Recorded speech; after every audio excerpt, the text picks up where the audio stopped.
We begin with breaking news from southern Gaza. Israeli forces have opened fire at Palestinians gathered near an aid distribution site in Rafah. At least 30 have been killed and more than 100 are wounded.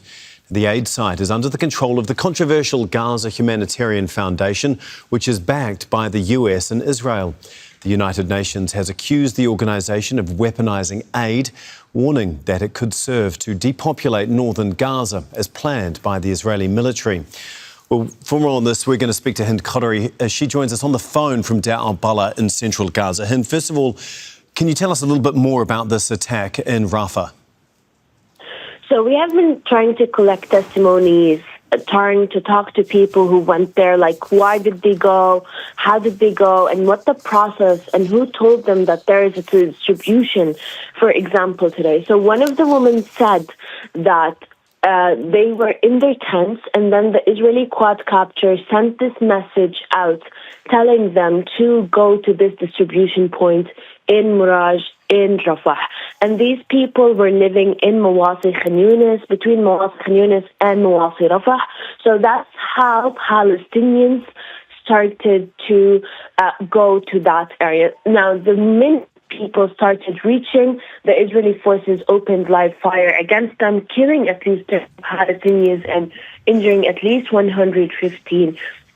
What we need to know is these people were going to receive food parcels. They were not going to approach anything else. And we know how devastated Palestinians have been the past couple of months, especially after the Israeli forces imposed this very strict blockade banning all the goods and food and supplies to enter the Gaza Strip. But not only that, when people in Rafah and Khan Yunis started hearing that more people went to the distribution point, people in Netzarim also started going, and they thought that there is another distribution point in the other distribution point in the central Gaza.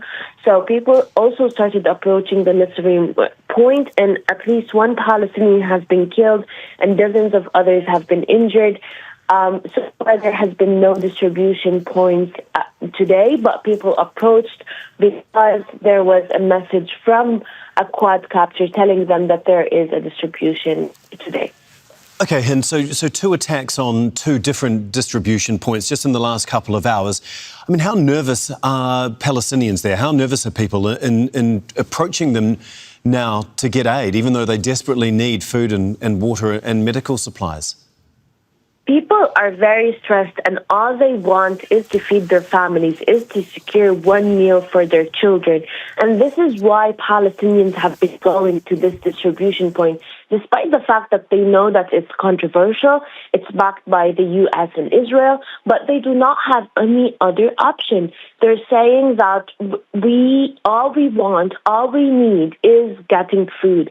And even the food parcel that was distributed on Palestinians is barely enough. We're talking about 1 kilo of flour, a couple of bags of pasta, a couple of fava beans, canned fava beans, and it's not nutritious, or it's not enough for a family in Gaza nowadays. So Palestinians are very, very stressed and devastated. Whatever is coming in of the wheat, flour, and food is not distributed yet, and the situation is very, very dire. That's why we're seeing Palestinians very devastated. Hind, as always, thank you so much for all of that. Hind Khoudary for us in Deir el-Balah in central Gaza. We're going to speak to Dr Bassam Zaqout. He's the director of the Palestinian Medical Relief Society. He joins us from Gaza City. Thanks very much for being with us here on Al Jazeera. I understand you have a little bit more information about the attack. Can you just give us what you know and your reaction to this attack that's left at least 30 people dead in Rafah? Yes, this is now in Gaza, the ongoing every day that people from the morning walking for a few kilometers to reach the aid distribution points, which are very limited to 4 points in Gaza Strip. So people move from the morning and they stay there. All the distribution points are surrounded by the Israeli troops. And the Israeli troops, when they are seeing that there is a crowdness that might become not controlled, So they usually shoot toward the people waiting for aid. So today there is, from the morning, it seemed that a lot of people were in the distribution aid points in Rafah. Thousands. So, and the Israeli troops opened the fire toward them.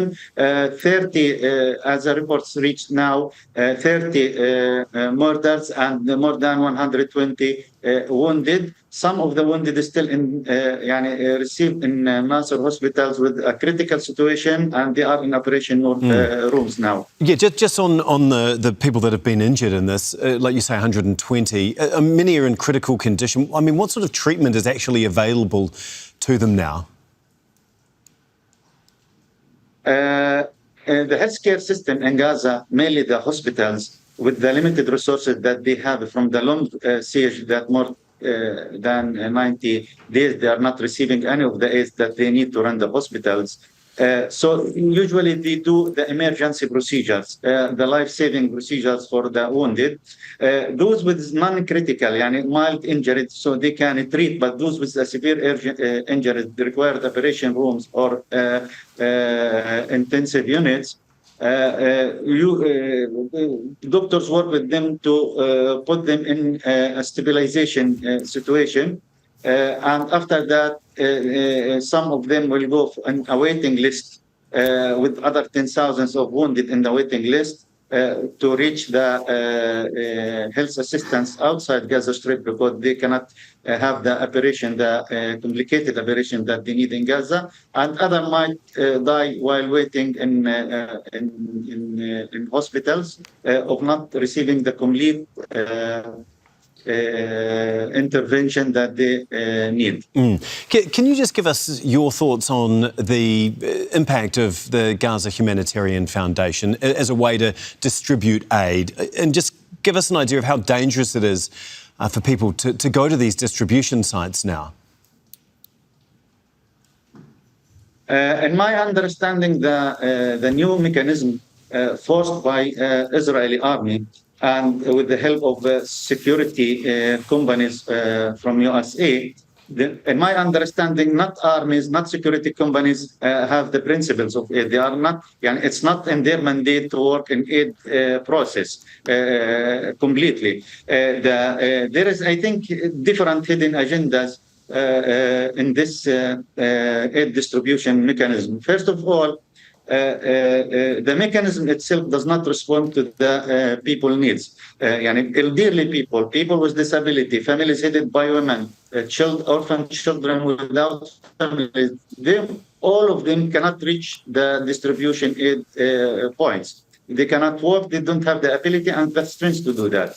The other thing that 4 points replacing 400 points that were before this new mechanism. So we are talking about 1% only of the aid distribution point now available in Gaza Strip, while there is other UN agencies and international humanitarian agencies ready to run 400 points to help the current situation in Gaza, whereas the starvation is 100% in Gaza. This is the only place in the world where the hungers, 100% of their population are hungry. The other thing that we believe in Gaza, that there is a process toward ending the humanitarian aid run by UNRWA or UN agencies by the Israeli. This war started against UNRWA from March by imposing law that not allowing for UNRWA to work in Gaza Strip, and it's continued with the after Trump receiving the presidency, it's continued with stopping the money aid for World Health Organization. So this is the other thing that all of Gaza knows, that it's part of the process to push all Gazas into two small areas, one in Gaza, one in the south, and preparing them for more ethnic cleansing or forced displacement or even forced evacuation of Gaza Strip. We'll have to leave it there, but thank you so much, Dr Bassam Zaqout, for us there in Gaza City. Make sure to subscribe to our channel to get the latest news from Al Jazeera.